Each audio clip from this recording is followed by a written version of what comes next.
Hello বন্ধুরা, কেমন আছো তোমরা সবাই? আশা করি ভালো আছো। আমিও কিন্তু বেশ ভালোই আছি। তো আজকে অনেক দিন বাদে একটা ব্লগ ভিডিও তোমাদের সাথে শেয়ার করি চলো। আর কেমন আছো তোমরা সবাই আমাকে অবশ্যই কমেন্টে জানিও। আমি কিন্তু মোটামুটি ভালো আছি। আর এখন হচ্ছে দুপুরবেলা, পুকুনকে খাইয়ে দাইয়ে একটু ফ্রেশ করিয়ে দিলাম, জামা প্যান্ট পরিয়ে দিলাম।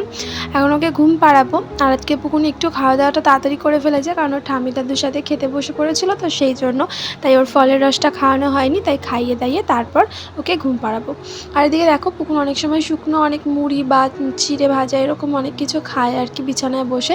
তো সেরকমই একটা খাবারও মুখে দিয়ে দিয়েছিল, তাই আমি বকা দিয়েছি বলে দেখো আবার নিচে থু করে ফেলতে যাচ্ছে। আর তারপর কি বললো শোনো।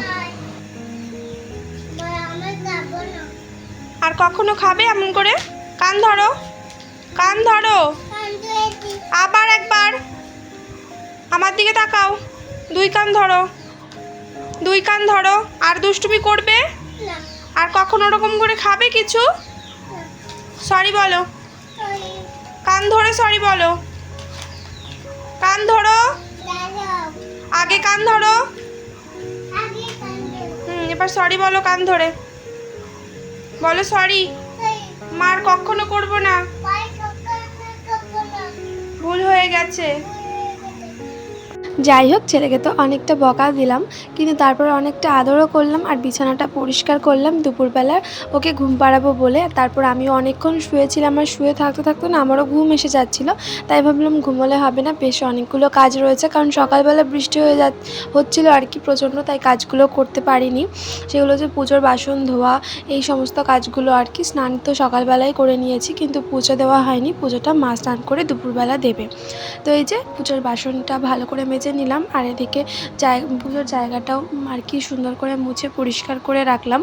আর তারপর আজকে একটু এখন বৃষ্টিটা কমেছে আর একটু রোদ উঠেছে হালকা, আর তার সাথে কিন্তু একটু হাওয়া আছে, তাই জামা কাপড় অনেকগুলো শুকিয়ে গেছিলো, তো সেগুলোও ঘরে নিয়ে আসলাম। মায়ের শাড়ি, আমার নাইটি থেকে শুরু করে পুকুনের জামা কাপড় অনেক কিছুই ছিল, তো সেগুলো ঘরে নিয়ে আসলাম। এগুলো ভাঁজ করে ঠিক মতন রেখে দেবো। আর পুকুন এই যে পাশে ঘুমাচ্ছে।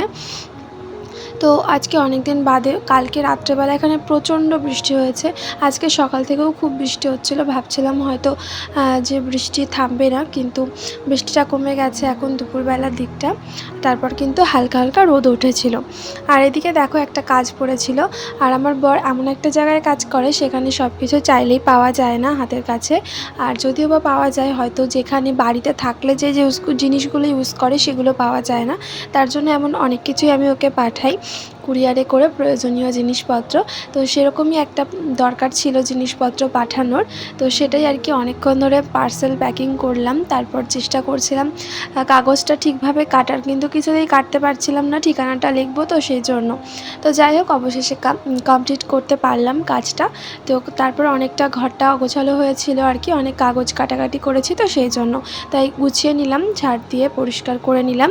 আর তারপর আমার আবার একটু একটু খিদে পাচ্ছিলো, কারণ দুপুরবেলা একা একা বসে থাকি, তো মনে হয় কী করি, ভালো লাগে না, তাই ভাবলাম ফ্রিজে একটা চকলেট ছিল, তো সেটাই খেয়ে নিই। আর ওটা খেতে খেতে ভাবছিলাম জানো তো, চকলেট খেয়ে আবার মোটা হয়ে যাবো না তো। তো তারপরে যে জলের বোতলগুলো ভরে ভরে রাখলাম। আর তারপরে যে বুকুন উঠে গেছে, অনেকক্ষণ ওর সাথে খেলা করলাম, ওর সাথে গল্প করলাম। তারপর ওর পাপা ফোন করেছিল, অনেকক্ষণ গল্প করলাম দুজনে। তারপর পুকুনের খাওয়ার টাইম হয়ে গেছিলো, ঘুম থেকে উঠে তারপর ওকে খাইয়ে দিচ্ছিলাম। আর তারপর কিন্তু রেডি হয়ে ও যাবে একটু স্কুল মাঠে। তো তারপরে এই যে পুকুনকে স্কুল মাঠে পাঠিয়ে আমি এই যে বিকালবেলা ঘরটা একটু পরিষ্কার করে নিচ্ছিলাম। তো এরপর যাব আমি রান্নাঘরে। পুকুন এখন অনেকটা টাইম আর কি স্কুল মাঠে মানে সময় কাটাবে, ততক্ষণে আমার বাড়িতে যা টুকিটাকি কাজকর্ম রয়েছে সেগুলো কমপ্লিট করে ফেলতে হবে, আর রাতের খাবারটাও বানিয়ে ফেলতে হবে, কেননা পুকুন আসলে আবার আমার কাজ আছে, ওকে খাওয়াতে হবে। তো যাই হোক, চলো আজকের মতন আসি, ভিডিওটা আজকে এখানেই শেষ করছি। সবাই খুব ভালো থেকো, সুস্থ থেকো, টাটা।